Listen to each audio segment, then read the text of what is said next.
Everyone. Good evening, everyone. Thank you so much for joining us tonight. My name is Kylee Warren. I am your host, and welcome to tonight's virtual program. The spring migration approaches. We want to thank you all for joining us, and we're especially grateful to Crane Trust members and supporters for being here. We invite you all to introduce yourselves in the comments, thanks to those who have. And as we get going, we're going to show you a rundown of all we do on the virtual program here at the Crane Trust. Thanks again for joining us, and welcome.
So at Crane Trust, we often get the question, what do we do when the cranes leave? And I just think that trailer so wonderfully captures everything that we do.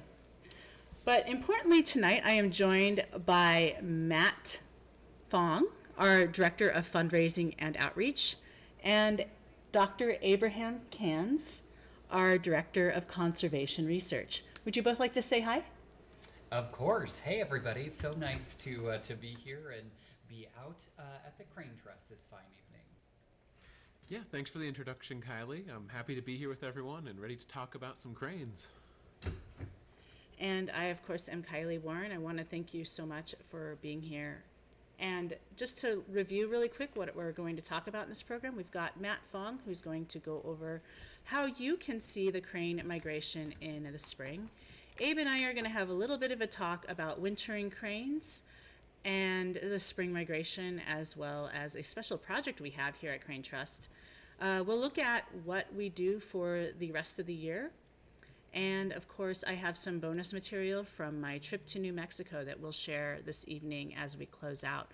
So thanks again for being here. I'm so glad to see so many people joining us. And I want to invite Matt Fong to talk to us about how we can experience the crane migration. Matt, would you like to take it away? Sure. Well, thanks again, Kylie.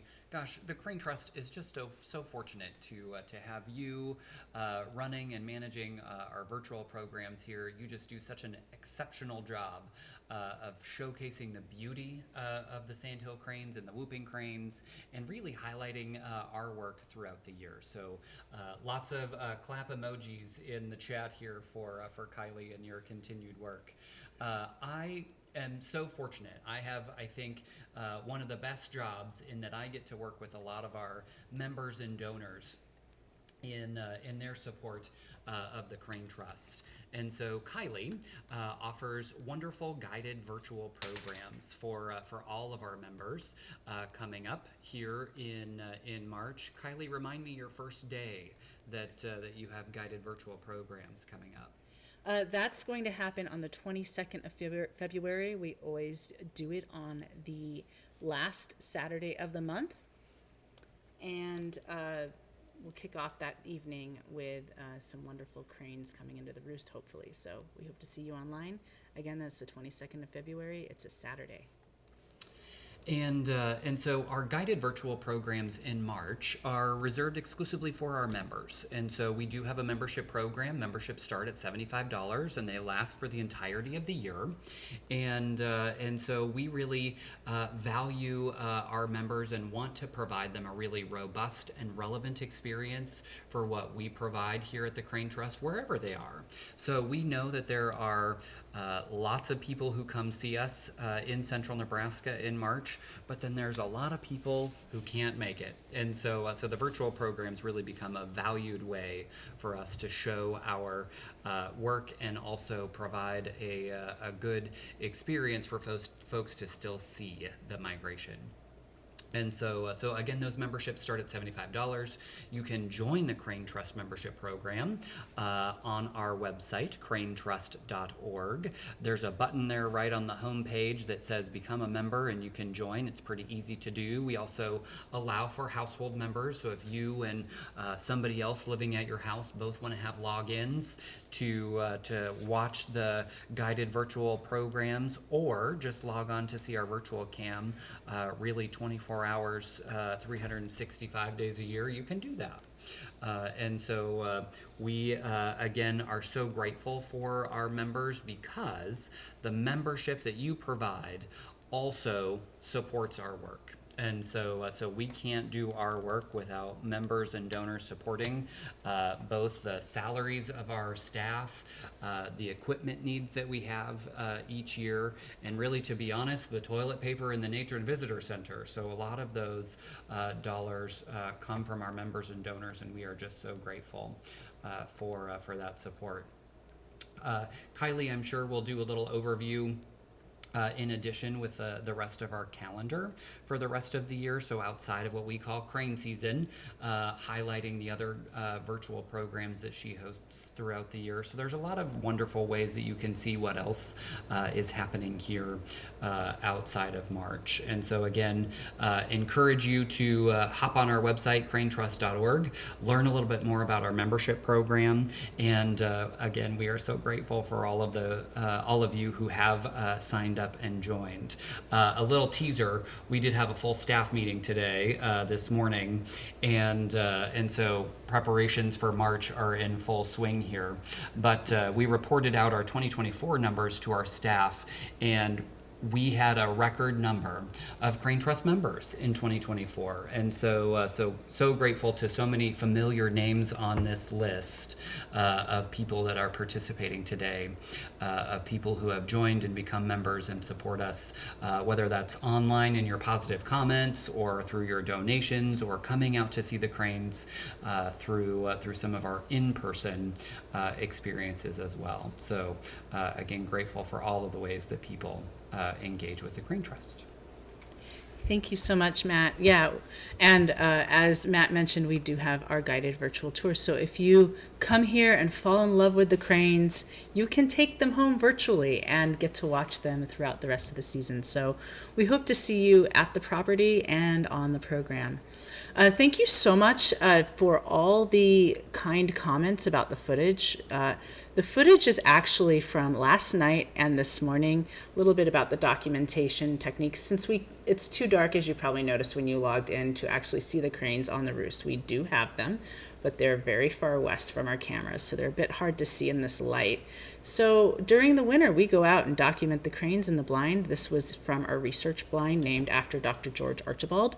We were out there this morning and last night, and these cranes are enjoying winter here. And I have Abe Cans here, Dr. Cans, Director of Conservation Research, who is going to talk to us a little bit about cranes, his work, and maybe a little bit about some special projects that are going to happen later in the year. So Dave, can you tell me a little bit about yourself, who you are, and how did you come to your role as Director of Conservation Research here at Crane Trust? Yeah, thanks again for hosting this, Kylie. I really appreciate this program, and I think it's awesome to be able to talk to the public like this about the Crane Trust. As Kylie said, I'm Abraham Cans. I'm the Director of Conservation Research, and I started, last June was when I first started here. So this may be the first time some of you have actually heard from me. I was on virtual once before. And this is going to be my first crane season upcoming, so I'm really excited for that. Before I came to the Crane Trust, I actually worked in partnership with the Crane Trust on my PhD. I went to Oklahoma State University, but partnered with the Crane Trust to do some research on some of the properties around here. And before that, I'm originally from South Dakota, where I got my master's at the University of South Dakota. So just I've moved all up and down the center of the U.S. and have landed back here, and I'm excited to be in the position I'm in, and it's really cool to be able to do this awesome conservation research with the folks at the Crane Trust.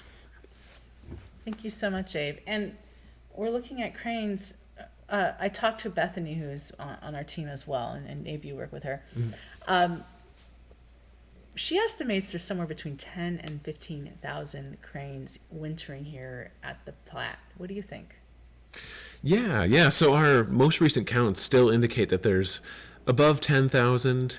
We haven't done flights in the past couple weeks. But from our ground estimates, it's between 10 and 15,000 still. And these birds have likely decided to overwinter here. There's a number of reasons they may have stopped. Kind of one of the most prominent theories as to why they may not have migrated further south is simply due to unseasonably warm weather, which I know is hard to think about right now as it's gotten cold in the last week, but we have, up to that point, had a relatively mild winter. And sometimes during migrations, if the cranes get to a certain point and it's just relatively warm, and there's resources there, they decide, hey, I don't need to go all the way south and finish this out. So what we're looking at here is a decent-sized flock of cranes that have decided they're just going to hang out here and wait for everyone else to come back north during the spring. And that's pretty exciting. It has been really fun to have them. Now, last year we tend to have a group about 10,000 or so that try to stick it out as long as they possibly can. Last year they stuck around until we had negative 55-degree wind chills and a blizzard, and that sent them out. But they only left for a week or so, and then they were right back. So I think by February 1st they had returned. So we're thinking, we don't know for sure if it's the same flock. We're going to talk a little bit about how one can determine that. But it is very interesting that this is the second year, several years in a row now, that cranes have tried to stick it out all winter, and many are succeeding, and at least this year. So we'll see how this works out for the rest of the season, and I don't know how it's going to change this spring. What do you think? Is it going to affect how cranes arrive? No, I don't think it should have a big influence on that. I am interested, and this is going into later, we're going to talk about, again, a project that can help us answer these questions. But I'm interested to know whether or not this flock is going to stay, how long they're going to stay once the crane season, northern migration hits. Are these going to be the first ones to leave, or are they going to stick around with the others that arrive and just hang out for a little bit? How long are they going to stay once everyone else is migrating north? So there's some really interesting questions that need to be answered about these individuals that are sticking around. In general, though, I don't think that they should have a huge impact on the rest of the crane migration. It's a relatively small flock, so I don't think we're concerned about them depleting resources or anything like that for the rest of the cranes migrating through the area. And that's an important factor. Some people do ask that concern.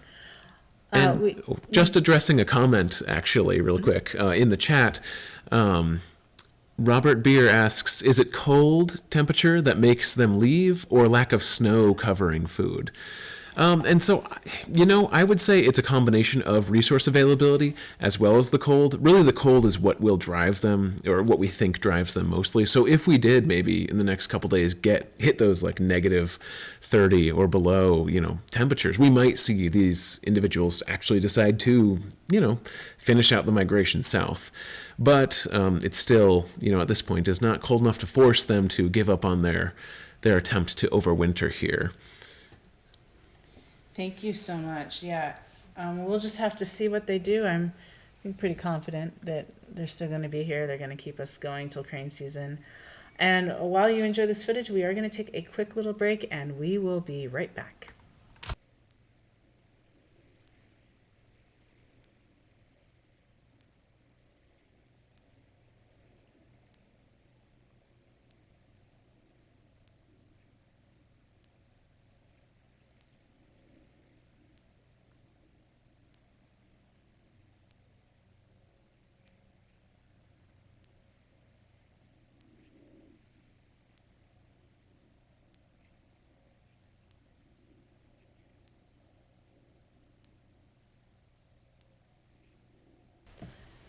So we're going to take a few moments to address a few of the questions in the comments.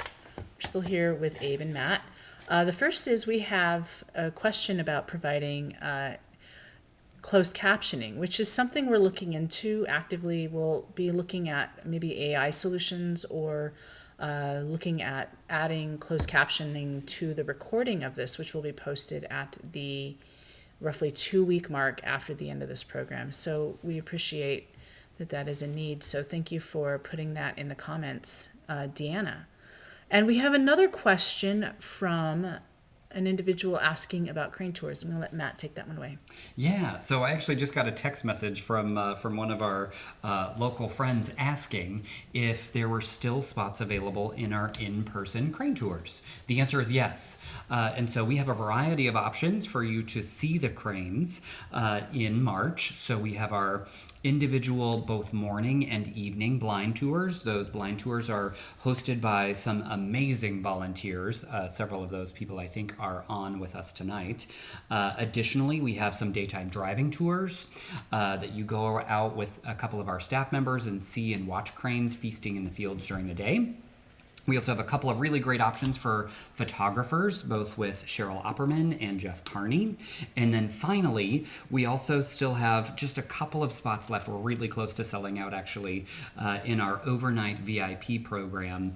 We still have a couple of spots left in that program as well. So all of those details and reservations are available on our website, cranetrust.org. There's a nice little drop-down that provides you a link for crane viewing or seeing the cranes, and you can see all of those options and check the availability into any of those spots. So grateful to those folks who have an interest, and if you've not been out to see the cranes in person, it's amazing. And so it really is just an awe-inspiring experience, and so we encourage you to do so. If not this year, make plans to do it again in the future. Thank you so much, Matt. And the photography tours, we will be looking at footage from spring migration. That footage was taken primarily in our photo blinds. And what we're looking at right now is, this is December footage. And I want you to take note of their behaviors. They're foraging, they're wary, they're looking around, they're showing pre-flight movements. Let's see how different that looks in the spring. And we'll talk a little bit about that. I'm back here with Abe Thanks again for being here. Abe, could you comment a little bit on the behavior differences between fall and spring? I don't know, it's kind of a question I didn't prep you for, but Oh no, what do you that's think? that's okay.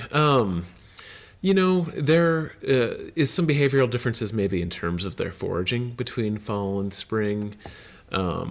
Where they get the forage from can differ. Their objectives are a little different, right? They're just going south. They're just, sometimes blasting through over the course of just one day or something for a quick fuel stop before heading further south. In spring, we might see them stay over a bit longer.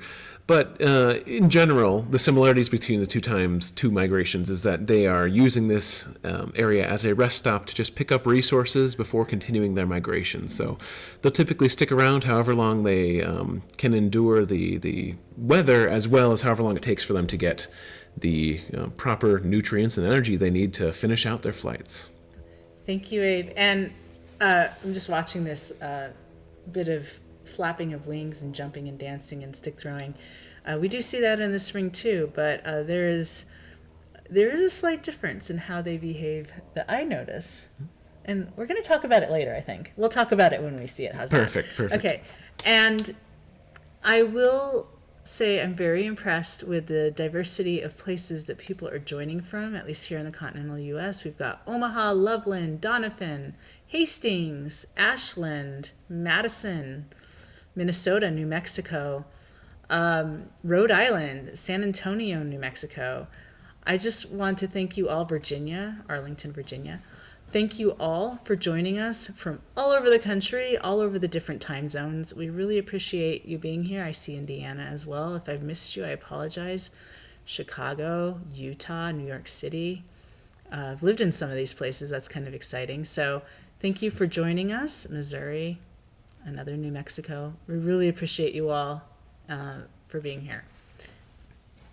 And these cranes, in December, I think at the time, we were a little worried that maybe they wouldn't stay, or at least I was worried. I guess we shouldn't worry about them staying because they're going to do what they want, right, Abe? Yeah, they'll do what they want. It's interesting when they stay, and it's as a researcher, it's interesting for me to speculate on why they want to stay, or and try to answer why they're here, or why we seem to be ending up with more overwintering in this area. We have a great question in the audience. Thank you, Will. This is a top-notch question. Are the wintering cranes mostly lesser or greater? Now, I would invite the audience to take a guess, but Abe, what do you think? What, do we want to let them guess first, or do you want me to answer? Let's let them guess. Okay. Let's let them take a bit of observation. Here's a little crane 101 for you. Watch them pecking around. I'll give you a couple hints. Now, lesser sandhill cranes are a bit shorter. They have shorter beak-to-head ratio. Graders have longer beak-to-head ratio, a bit taller. It's easier to tell when they're standing right next to each other and when they're standing up straight right next to each other. But I'll let you all kind of take a guess for a minute. One thing, while we're letting them, think about that, there was a question up here about the coloration on some of the cranes. Right, and so if you aren't seeing the red on the head, it is likely, at least in this footage, that they are juvenile. So you can see, some differences in coloration among them, and that can vary from individual to individual, but it may also indicate that it's a younger crane that is still. There is an adolescent crane foraging in the water, walking right off the right of the screen. So that coloring that Abe's talking about, you kind of see it pecking around. That is an adolescent right next to an adult. Thank you, Abe. That's awesome. So we're getting votes for graders. And we got a couple guesses. That's good. It's really fun to watch the lessers in the spring and in the channels. And when the channels are really deep, they look like they're paddling across the channels. We'll look at that this spring at the virtual crane shore. We normally do have a day or two where, at least, especially if the water's at a good level, where that behavior happens. A lot of the behavior we're seeing, the jumping and flapping, it's aggression and or play or anxiety. So the stick throwing, jumping at other cranes is kind of territorial, but if they're just throwing sticks around, that might be a sign of anxiety, or it might just be a sign of letting out some stress, the same way that, when people go dancing, so for non-romantic reasons. So this is really fun to watch them dancing around. This seems to be mostly adults jumping around at the moment, but I've seen a lot of juveniles kind of get into the action as well. Well, I think we've given some people some time to guess, and it looks like you guys are spot on. We are going to end up with primarily graders during this time of year that are overwintering. So good job, everyone, for looking at the footage and figuring that out. But yep, they will be greater Sandhill Cranes. So we have a question. This time of year, are the cranes who have stayed easy to find when driving the back roads? Ooh. Sometimes. Sometimes. It depends a bit on the time of day and where, right? So because there are so many fewer cranes here during this time of year, we usually don't have large overwintering populations. This is one of the larger ones we've had. And so if you know where to look, you can find them relatively easily. They'll just be in the fields, near some back roads and things like that. So it's not too hard to find them.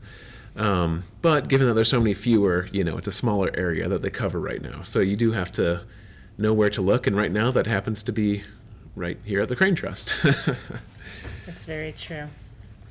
And I think is a good time to kind of go into the spring transition. And to do that, we have another trailer to show you that shows a recap of everything that we saw last year during our virtual program in the spring.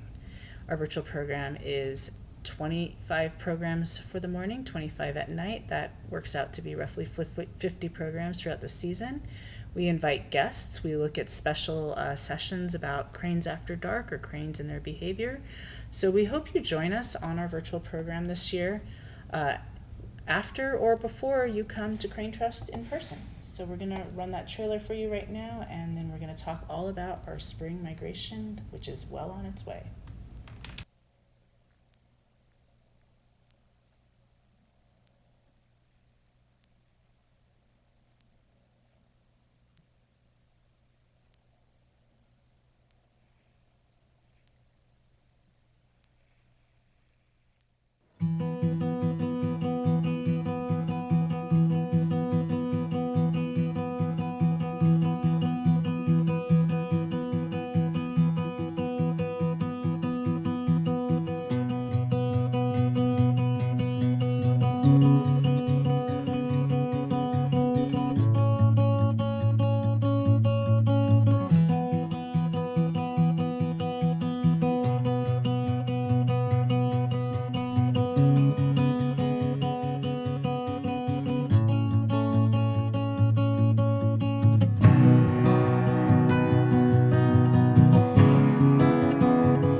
Okay, we are back. And I have a question. What is that? Oh, do you want an answer right now? Oh, No. yeah, I want an answer right now. Yeah, this is actually part of a really cool project that we're starting this spring. And that actually pertains to a question that was asked in the comments about if cranes are ever banded or tracked. And the answer is yes. In fact, we are going to be starting a tracking project this year. And so that image right there is actually of one of the trackers that we would place on the leg of a crane. Right, so you can see the lower portion is actually a little plate that slides in. The back of the tracker on top is open, just clamps around the leg. You slide that plate in place, and then it's hooked onto the crane. The little black panel, there's one on each side, well, 3 of the 4 faces, I should say. And those are actually little solar panels to help power these things and make sure that they are constantly putting out a GPS signal. And then that data is, of course, collected and stored in our servers, and we can eventually use that to answer some really cool questions about the cranes. And one thing I wanted to mention about this project also is that this science project is actually funded entirely by donors, which is really cool. It's the first time we've had a project only funded by donors. So it's been, really, really exciting, really awesome to have people so excited about cranes that they are willing to donate their money to see better research conducted on these organisms. So thank you everyone that has donated to that, and I really appreciate it. And I'm looking forward to sharing the results of this study with everyone, and getting to collect the data and analyze it. It'll be a really cool project. And I think we're going to spend a bit more time getting into the nitty-gritty details of that project for those of you here tonight. Yeah, we are, and we're going to answer a few questions, I think, first, but I'm really glad you described the tracker and not the calendar images behind it. Yes. I guess I should have been more specific. But thanks again to our donors, to our members, and to our supporters, and those who are just tuning in to us for the first time. We greatly appreciate to all of you on tonight. And we're looking at spring migration footage from the photo blinds. Last year I was able to support the photo tour for a few days. It fell when we weren't running virtual programs, so I got the opportunity to kind of go out, support, and capture this bonus footage to bring to you. So if you want to see these views, I highly encourage you check out one of our photography tours. It will get you up close and personal to the cranes. You get to see them wading in deep water, like this one here. And hopefully you'll get to take home some beautiful imagery of the crane migration. And let's, why don't we look at some questions, Abe, real quick? Yeah, there's a couple other questions we'll go back and answer real quick. I think, let's see, where were we on the questions? I think we'd actually made it further down. Oh, okay. We had gotten past there. So Sorry, we're scrolling through to make sure we don't miss any yeah, questions. and we did kind of address the lesser greater mix. Primarily graders here. Here's one. So this was a really good question posed about H5N1, the bird flu virus, and if it's been detected in sandhills. And it hasn't been detected in our populations of sandhills.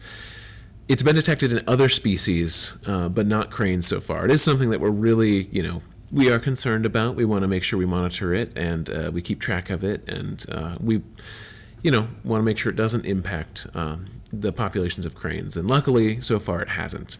So it's something we're keeping tabs on, but so far, nothing to worry about in terms of its impacts on the cranes. Thank you, Abe. And just a comment on the footage. Look out for the behavior differences between fall and spring. We'll quiz you on that later. And some of this is slow motion, so just be aware of that. These are rough cuts, and they're from last spring. So thank you again. Let's look at another question real quick. The weather in Texas and South generally has been unseasonably cold. Thank you, Christine, for that question. Do you have any commentary on that, Abe? Yes, it generally has, yeah. So we've seen, in recent years, a lot more cold weather, cold fronts moving through Texas. We've had, a number of snowstorms that have happened there more recently that have led to things like power outages, some really terrible events for people there. And so, yeah, it has been unseasonably cold down there. And there's some question as to, it's staying a bit warmer up here, maybe a bit colder down there, and that could also drive the migration patterns and things like that. So it's interesting to consider how our climate impacts what these cranes are doing. That is really interesting. I wondered, Abe, about whether there's some hunting aversion happening, or if there's any thoughts on that.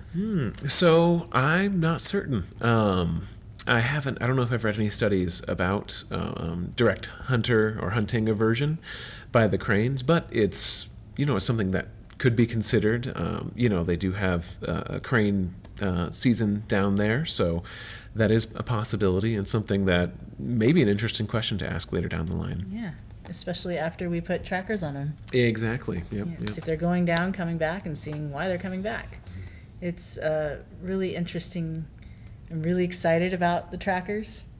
You want to talk about a little bit how that's going to work, the process? Yeah, sure. So we, continuing on the subject of this Sandhill Crane tracking project, we have a number of professionals coming from various organizations like the International Crane Foundation to come help us actually capture a few cranes just to put trackers on them. So we're going to use little leg snares actually that just wrap around the crane's leg.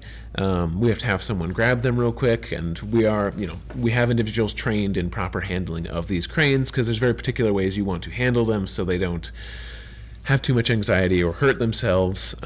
And the idea is we quickly affix the tracker, and we also have a veterinarian that will be helping out with this project. They will take a quick blood sample, just a quick leg draw, and then we release the crane. The trackers are very lightweight and should not impact the crane's mobility at all, or it shouldn't give them any problems. But yeah, so it's actually a pretty simple process, or it sounds simple. I mean, handling the cranes and catching them and whatnot is a little difficult, and ensuring that they aren't harmed in any way. And that's very interesting. Why is Crane Trust dedicated to tracking cranes this year? So there's actually a lot of reasons that we want to track these cranes, right? So one of the reasons is because people in the community have mentioned this that they've noticed this, is that crane migration, it seems, is shifting further and further east, at least for the sandhill and the whooping cranes that come through the area. And so we want data to back that up and really tell us, okay, are they shifting further east? And possibly start trying to tease apart some answers to that question and why that's happening. Another thought is that cranes may be traveling further from the river than they have previously in order to forage. And so we also want the tracker data to tell us more about that. One of the reasons they may be traveling further is possibly because there are more cranes now, and so resources directly on and near the river are more limited, so they might be going a bit further from the river in order to get the nutrients that they need. And we kind of want to look into that and figure out, okay, are they needing to travel a bit further from the river to get these resources, or are things okay? And so those are two of the largest reasons. There's also some interesting there's been some discussion about the possibility of cranes from the eastern migratory corridor, actually, for the eastern flock, possibly actually swinging westward and coming through Nebraska and actually following the central flock's migratory corridor, which is really interesting. And so we also want to know, try to see if we can track any of those individuals or see if that's actually happening, see if there's maybe some intermixing of the different flocks. So there's some really cool questions that we want to answer with these trackers. And since, because donors are able to fund this project and fund all these trackers, we're able to really get in there and try to figure out what's going on with the cranes and how their migration is changing. Thank you so much. We have some questions for the audience, or from the audience, and thank you all for asking your questions, by the way. What gives us, and this is Elisa's question kind of came on top of a thought I had, was that it sounds like why we're tracking is primarily to understand what they're doing locally. Mm-hmm.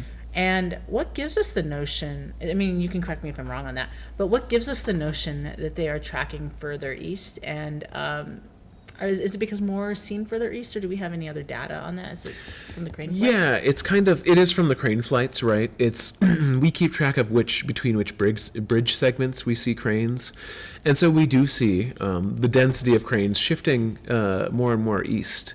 And even if you compare to historic accounts, right, there used to be more cranes further west along the river than there are now. So this is a trend that we've kind of observed for a long period of time, historically. And there are a number of reasons for why they may be shifting further east. Could have to do with river quality, could have to do with habitat loss in certain areas, could have to do with climate. And so there's a lot of things that may drive them one direction or another. And when I say further east, we're talking about a couple miles in difference. So we're not talking about them maybe switching states or anything like that. Just to clarify, it's a relatively small distance, but it's still interesting to note why they would choose to swing further one way or the other. That's really interesting.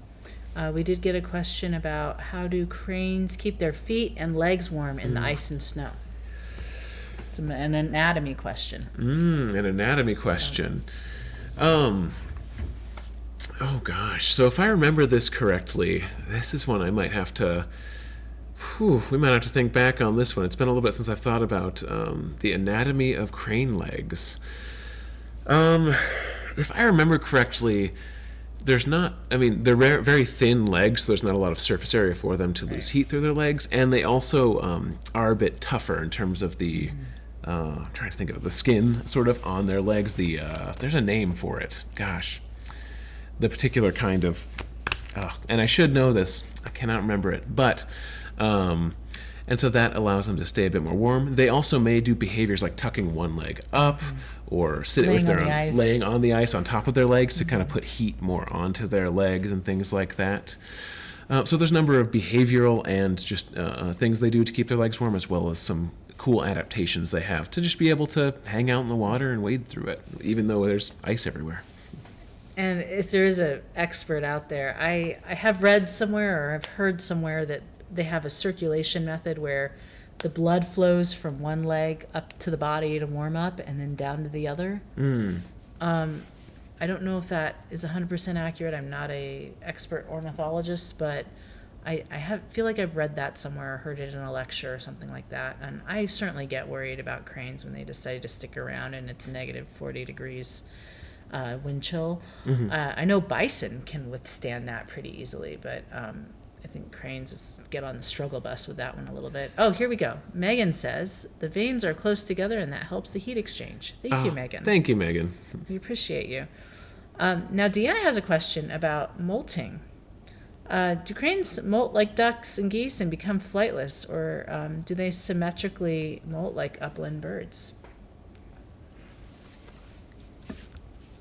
Oh gosh. Well, we got anatomy questions. So, we needed to bring the anatomy. We might need to. Back from so, UCF. as I was going to say, as some background, my background is a lot in ecosystem ecology, and so I look at energy transfer in systems, as in like carbon and whatnot, as well as organisms and things like that.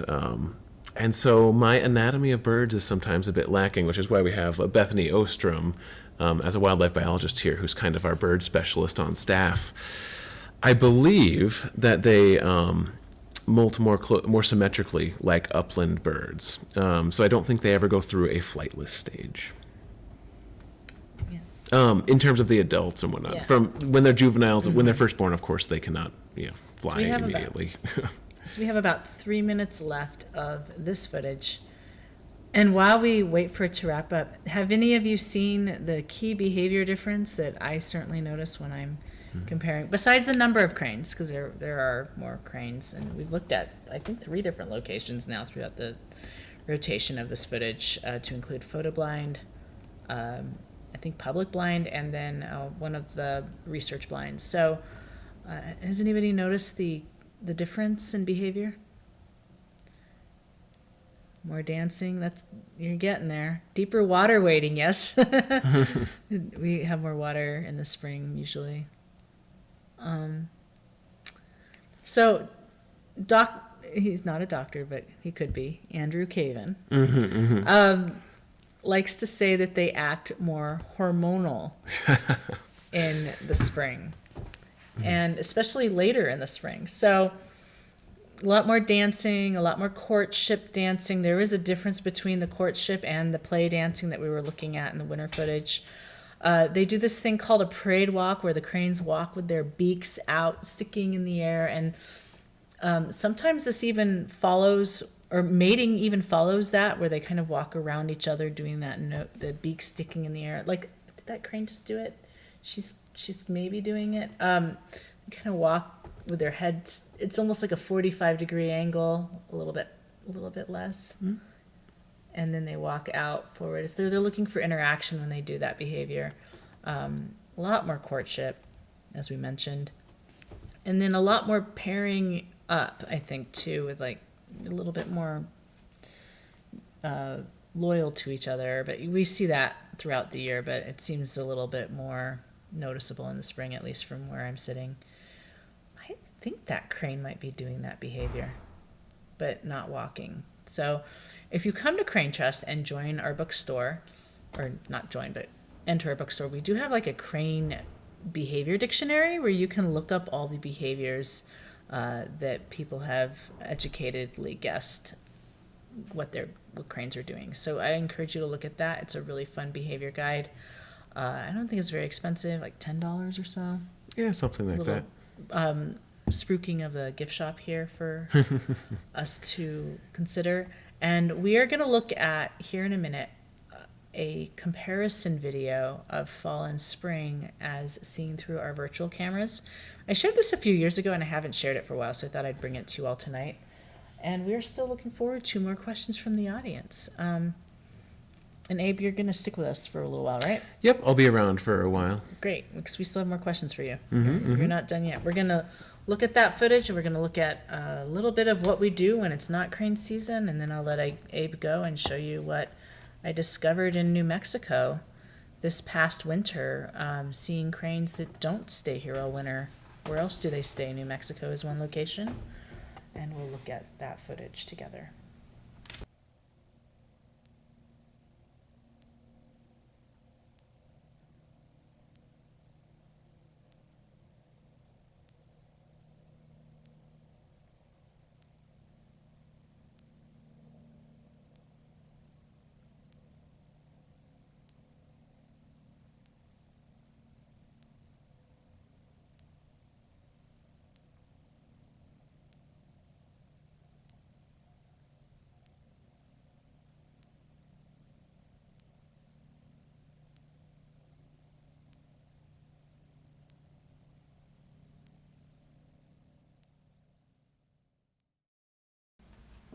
Okay.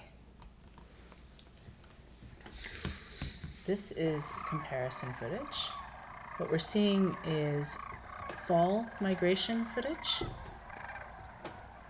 And there's some audio involved in this one. If it's overpowering, let me know and I'll adjust. So these are cranes from our live camera in the fall. I believe this was my first winter here, 2022. This is spring. You can just see how much denser those numbers are. This is be spring 2022.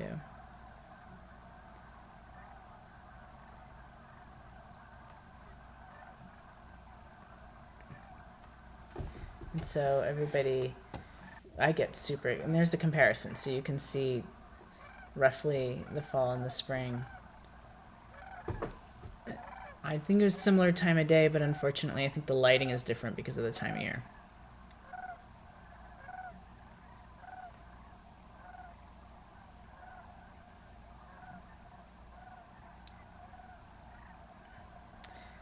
I believe we're now looking at a fall wide shot of cranes flying into the roost at night at sunset.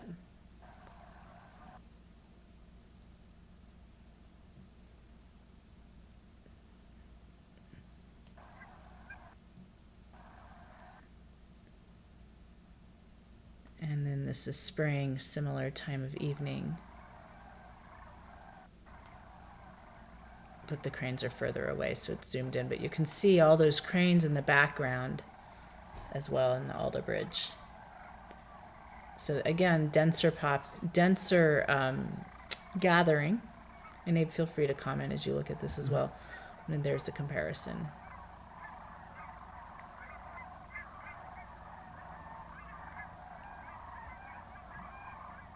So Gary Price brings up a really good point on the one leg standing in an earlier video of an icy situation.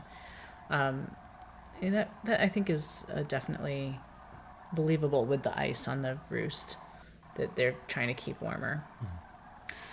There's been some good questions in the comments as well about roosting on ice, actually. And we're looking just really quick. Fall at night. Fall cranes after dark. Keep going. Perfect. Sorry. Okay. And then cranes after dark, spring will be next. Gotcha. But roosting on the ice. And they will roost on the ice, right? Part of the reason that they roost in the river actually is because it does provide some degree of protection from predators. And, Kylie can tell you a lot about, she's watched footage at night of cranes, and then like a coyote or something will come in and scare a ton of them. Generally, the coyote typically has a harder time getting to the flock through the water, but they do still occasionally, get one of the cranes, especially if one is weaker or sick or something like that. When the river is covered in ice, it does provide less of a barrier to predators in general. Yeah, and one of the other thing that I've noticed in this footage as well is the different audio. Like you hear more other birds, like not Canada goose. We heard snow geese in that flyaway shot too. So you can just see there are just more birds in the spring. But when they're here in the fall, it's so amazing to have them. This is another fall shot. I think this is actually technically a winter shot from a couple years ago. I'm going to remake this video and try to get the perspective spot on. If our cranes this year get closer, I think that would be a great documentary challenge, is to try and get the exact shot so we can improve this. Get the perfect comparison. shot. But yeah, I mean, you can just see that the numbers are much higher in the spring. Although sometimes in the middle of fall, like when we have the visitors staying over, it can be quite visible. And I feel like in fall they're more likely to. I mean, they generally are more likely to just blow through the area, right? They just come through, and sometimes they don't even stop. Depending on how well they're doing in terms of their food stores and whatnot. So, or sometimes they will make a stop a bit further north, like on the Loop or things like that, and then they might not stop directly on the Platte. So there's some interesting things to consider in terms of how densely they pack between fall and spring. And what we're looking at now is footage of cranes. Well, now we're on prairie chickens. This little excerpt is called A Year of Birds at Crane Trust, or I named it something along the lines of that. And it kind of gives you an idea of that, yes, we have cranes, but we have many other birds, and we do programming about many of our birds, including our prairie chickens. And since we are on prairie chickens, Abe, our team's currently doing prairie chicken surveys right now, correct? Yes, yep. So our prairie chicken surveys consist of going out early in the morning and watching the prairie chickens. Lecking is what the behavior is called. So lecking is when essentially a bunch of the males, right, will get together in usually a relatively small area. Sometimes it'll be kind of a circle-ish area, and depending on if you cleared enough, they want it to be nice and wide and open and low. They don't want much cover on it, actually, because they want to be seen. So the males will display, and then females will will sit along the outside of this display, and they will essentially almost judge each male and try to decide which one to mate with. And often in leks, one or two males will mate with a majority of the females, because the females will select the one out of the group that is the prettiest, displays the best, things like that, and they're like, that's the individual, that's who we're mating with. And so we, take note of the leks on our properties and note their behaviors and interactions in which males are mating more often and things like that. Oh, Lynn, we have a couple questions from the audience. So just to recap for everybody, we are looking at a year of birds here at Crane Trust. We're currently in the spring, but I do want to go to some of the questions in the audience. Linda has asked, who joined us this evening? We're joined by Dr. Abraham Cans. He is our Director of Conservation Research here at Crane Trust. In addition to teaching us all about cranes and why we're tracking them this year, he also leads the science teams on many of important surveys, to include our bird surveys and pollinator surveys. And we just had a moment talking about the prairie chickens, which we will talk about more in April during our virtual prairie chicken program. So I invite you to join that. And then Gary has a question. Oh, wait. Sorry, I apologize. So we already answered the question about the ice, I think, about why they put their leg up, why cranes put their leg up. And then Dadgammit had a question, do mated pairs migrate together or separate during migration? So I'm assuming you mean cranes, and I'll let you address both of those. Yeah, they will. So cranes, mate for life. They're monogamous, and so they will migrate together. In fact, if they have juvenile, young that year, they will migrate as a family unit all together. And so it's really cool to just see these little family units actually all migrating, going through the entirety of the migration together. But yep, they stick together throughout it. They won't disperse and then come back together later on. They just all hang out throughout the whole migration. Thank you. And then just to go to another question, if the river's frozen, do cranes land on the land or the banks? So they will actually land. They will land on the river. They might be in the banks, land on the banks. One interesting thing is we have found that as the river becomes more and more frozen, you might see them spend more and more time on nearby habitat. So habitat that's near the river, or like grassland area, things like that. They, being on the frozen river is not as conducive for them as if there's at least some flowing water. It's my gateway bird. Your gateway bird. Blue heron, yep. Blue heron. So one of the reason we're sharing all this footage of other species of birds is there's a saying around here, and it's, if we protect the land for the cranes, we end up protecting the land for all the other species, and it's a win-win situation. I think I first came about that phrase from Andy Caven, the legend, and continue to think about that as we produce virtual programs throughout the year. We do have our flagship guided crane tours, and then we have a couple other programs that touch on cranes throughout the year. But we talk about prairie chickens, we talk about bison, and we talk about our summer surveys and all the work it takes to support this wonderful species that we are going to enjoy in the spring. And so I think, Abe, if you're willing to stick around for a little longer, we are going to move into bison, look at some bison footage. That program comes to us in June. This bird footage is kind of a hallmark to our bird surveys, which begin in the spring and then kind of go on and off through the fall. And we'll also look at our pollinators just a little bit to kind of speculate about the pollinators of the area and why we look at that in the fall. So let me cue up, and we've got some fun bald eagle footage here. I'll let that guy fly off first. Let me cue up the bison footage. So this is from our just this past year's bison program. And this is actually late spring footage. I took it on the day of a tornado. Don't tell Mom. We were safe, don't worry. But I had just gotten back from Kearney, and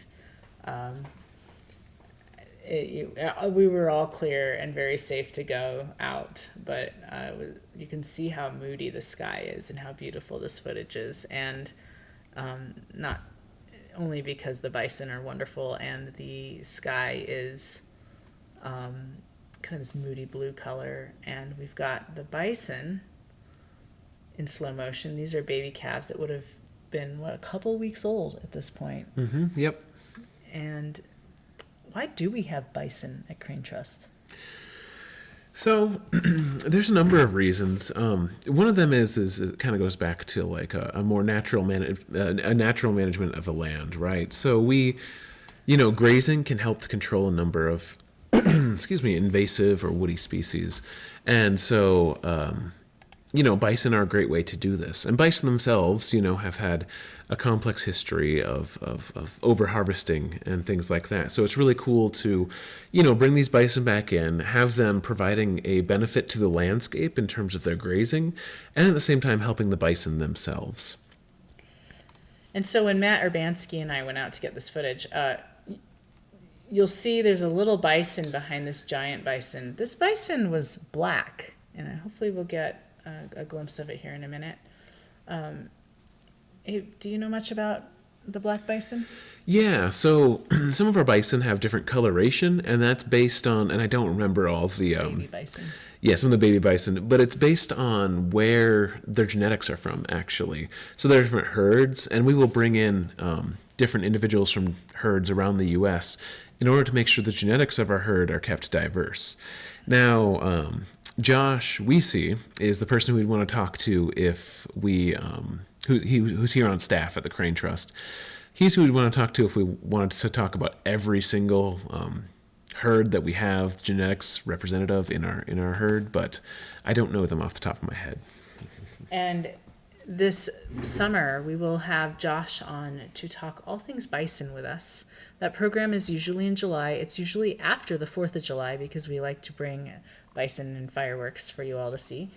And we're excited to at least tease you a little bit with this footage and with your knowledge of bison, Abe. So thank you so much for being here. And yes, Josh is actually at a bison conference right now, so he couldn't join us for this segment. Mm-hmm. But he will be here in July, or one of his teammates will be here, and we'll talk all things bison.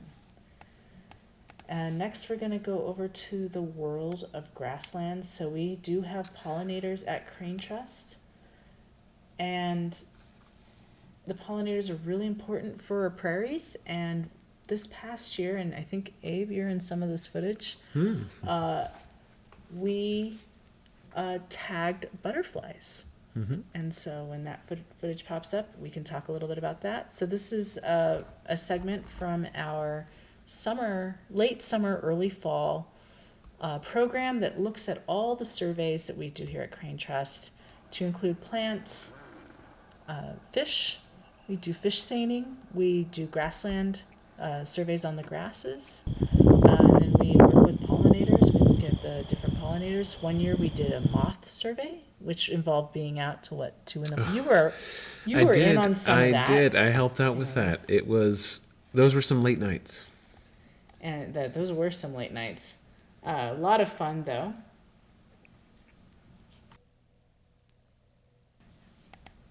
And I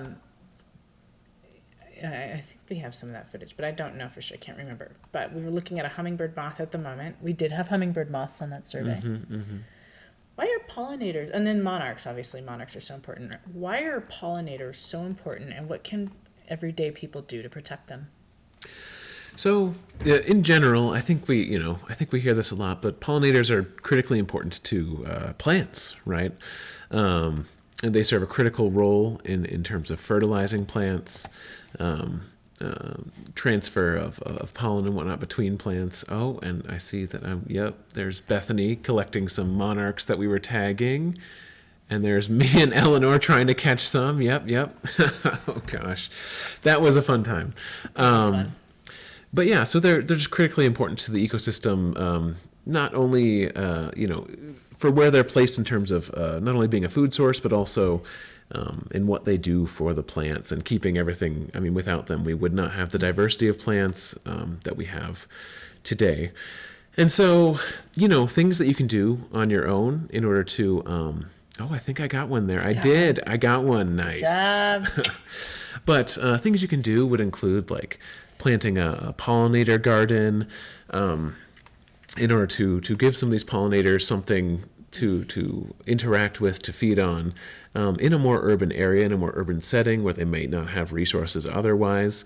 And it's really cool because you can observe the pollinators then, and watch as all these butterflies come by to your flowers or whatever you have planted in your pollinator garden. And so that's one way that you can help. Actually, moths and butterflies and some species, particularly moths and fireflies, actually, we did do firefly surveys, but can be helped by actually leaving leaves on your lawn throughout the fall. So there's a lot of invertebrates that actually like to have their larval stage in those leaves, and when we rake them up and put them in piles and stuff, it actually can harm their ability to develop and can hurt a lot of those individuals. So that's another fun little thing you can do. Definitely. And while we're watching this footage, we do have the river cam audio in the background, and I can hear some coyotes. Now the coyote audio is live, but it segues into a question from the audience. So I thought I would bring it up. What is considered the apex predator on the Platte, other than people, of course? Yeah, so that for the Platte is going to depend a lot on, I suppose, kind of what ecosystem you're talking about. In terms of the fish, oh gosh, I know it wasn't about the fish, but there's definitely it could be about the fish. It could be about the fish. There's nothing that in the Platte that's really gonna harm you though, or harm the cranes or anything like that. No sharks. No sharks. But in terms of actually, terrestrial organisms, we have, I believe it would be coyotes in this area, right? I don't think there's anything really besides that. We do have, I guess, some foxes, badgers, otters, things like that. Minks. So those are all, predators to consider, but I think coyotes are probably the most dangerous to the cranes themselves. And then I don't think they're particularly dangerous to the cranes, but it's also important to, if we're talking about predators in the area, consider eagles, right? Or other raptors. And because they can, they can pick off a lot of organisms in the area and are quite efficient predators. So those are all kinds of predators to consider. In terms of what the apex predator is, I don't know if I'd assign any individual one the true apex predator role, as that would typically be like a predator that would hunt other predators. But in terms of how they're doing, impacts on cranes, I would probably say it's the coyotes. Yeah, or people. Or people, well, yeah. And the question, yeah, people. other than humans, but yeah, people We are definitely predators. have the largest impact on the cranes. So now this is footage from Mexico, and it shows a monarch tagged with the tags that we've been using.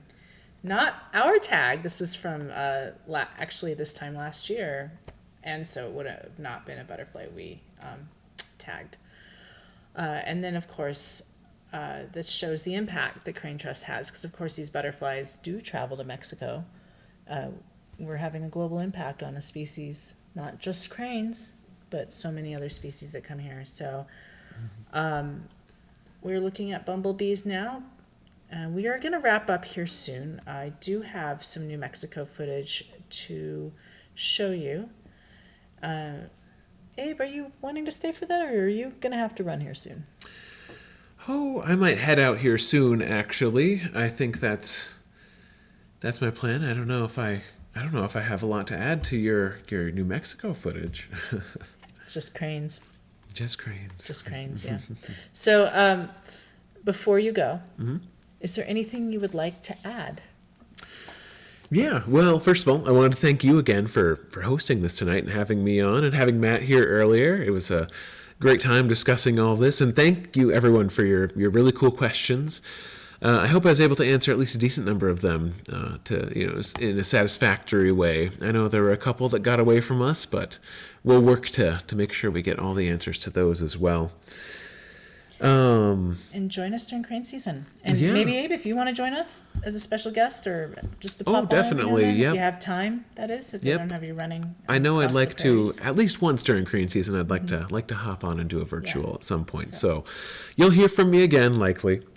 So we'll let you all know when Abe is able to join us. Sorry, Dr. Cans. Oh, And that's okay. we'll bring your questions, bring your thoughts, bring your comments, and your feedback. So that will happen between the 22nd of February and the 30th of March, either a Wednesday through a Sunday. So our programs, I forgot to mention, in the spring run through Wednesday, start on Wednesday and end on Sunday, and then Monday and Tuesday is a self-guided tour that you'll be able to see the cranes. All right, I'm gonna go on to New Mexico, and as you watch this footage, I'm just going to take a quick break. I'll be right back.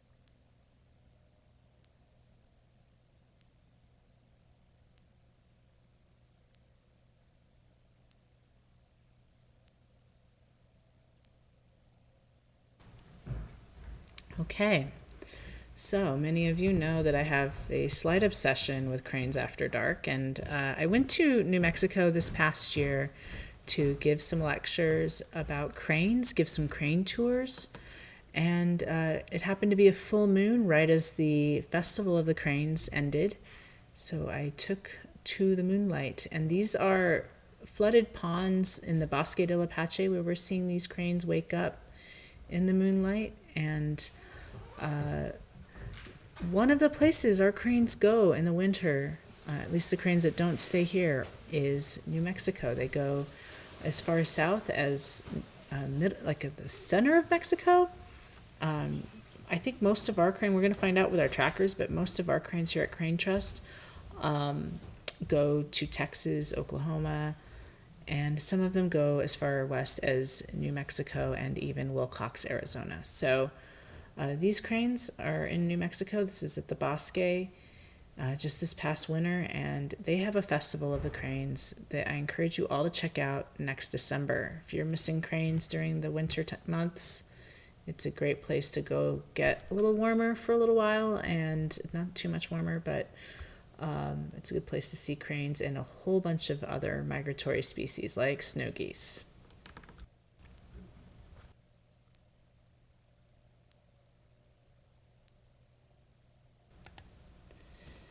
So the Bosque del Apache is a national wildlife refuge managed by U.S. Fish and Wildlife, and the Friends of the Friends of the Bosque del Apache are definitely supporters of the cranes there. They're the ones that put on the wonderful festival that I was able to attend.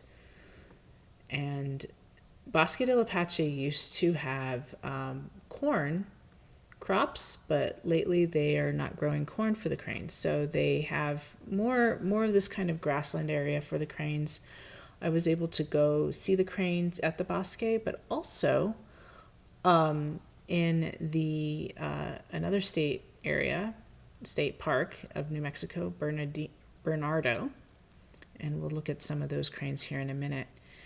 If you guys have any questions about the virtual program that we're going to see this spring, please feel free to drop them in the comments. I believe this footage will run for about 7 more minutes.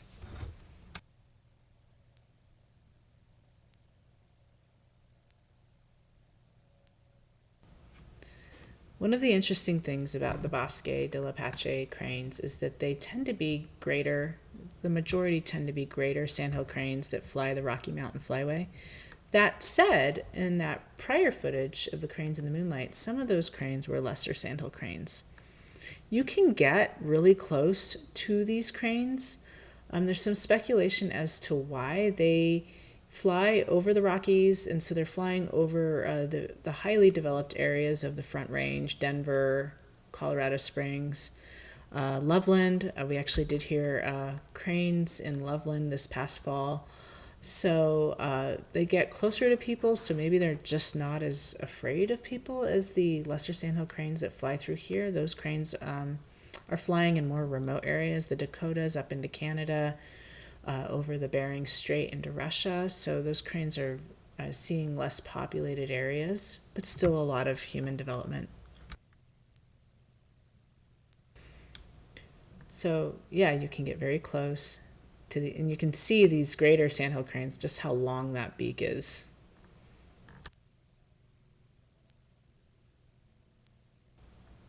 So this is bosque that we're looking at.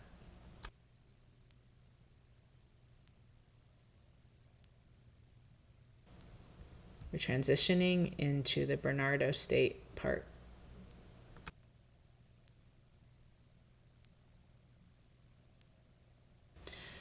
There's lots of riparian wetlands that the cranes in New Mexico interact with.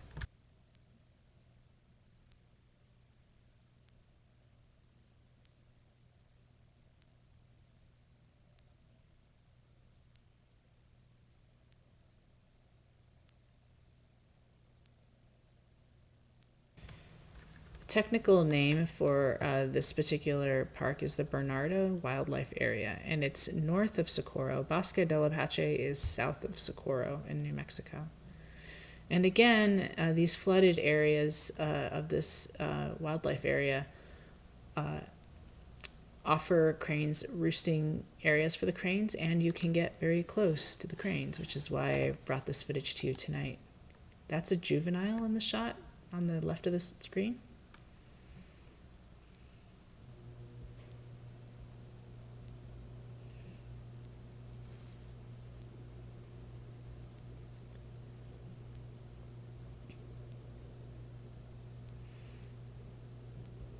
And you can see that its red head is not quite grown in.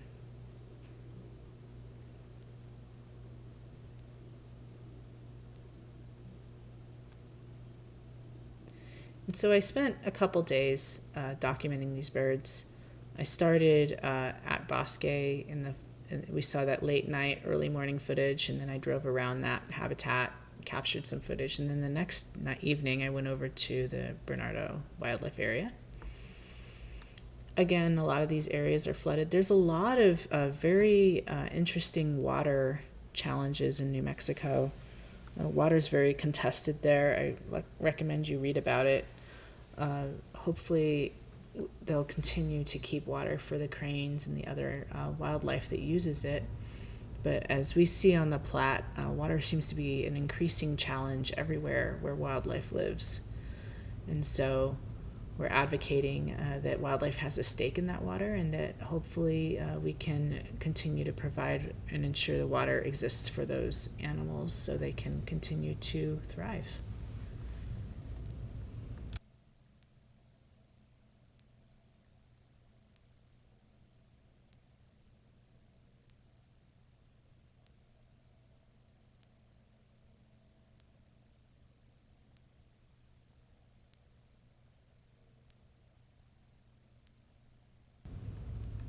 And just as they do here, cranes love to roost on water in New Mexico. And while we watch this footage, I just want to thank again everybody who joined us tonight, whether you're a Crane Trust member, a Crane Trust supporter, whether you've come to crane season in the past, or maybe you're curious about coming this year. We greatly appreciate your support. It's because of your support and your participation that we're able to continue and protect and maintain this wonderful habitat for so many wonderful species. And we've actually seen quite a few tonight, even though we were focused on cranes and the coming migration. We saw bald eagles, we saw red-headed woodpeckers, we saw bison, we saw prairie chickens, monarchs, hummingbird moths. We saw different kinds of plovers, red-winged blackbirds, and of course we've seen whooping cranes and sandhill cranes. Thank you, Linda Dahlstrom, for the shout out. Yes, we will have a volunteer training here at Crane Trust on Saturday, February the 8th. So if you're interested in volunteering this spring, let us know.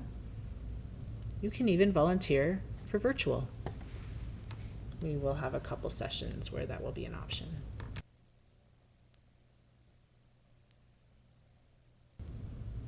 If you have any feedback for the program, please feel free to email virtual@cranetrust.org.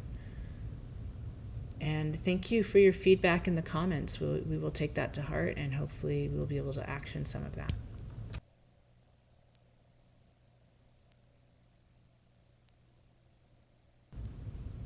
Now we're going into more Cranes After Dark. really excited about the opportunities to get cranes in the moonlight this year. So hopefully we'll be able to do that here at Crane Trust.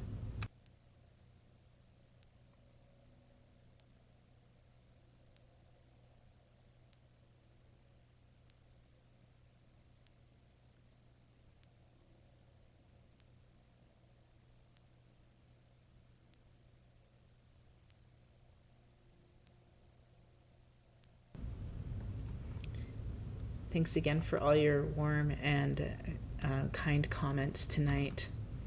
We appreciate you all, and I look forward to guiding you through another wonderful season of the virtual program Guided Crane Tours, kicking off on the 22nd of February. I will pop that calendar up here in a second. And thanks again for joining us.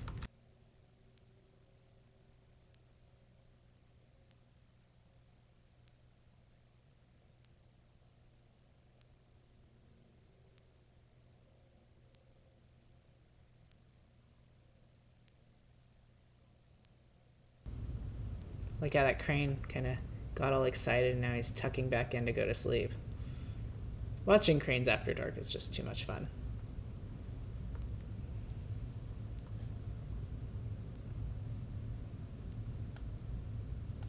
And here's that calendar as promised. So I will provide the link once we close out the show. I think you can see this one okay, but I will provide the link to the website in the comments.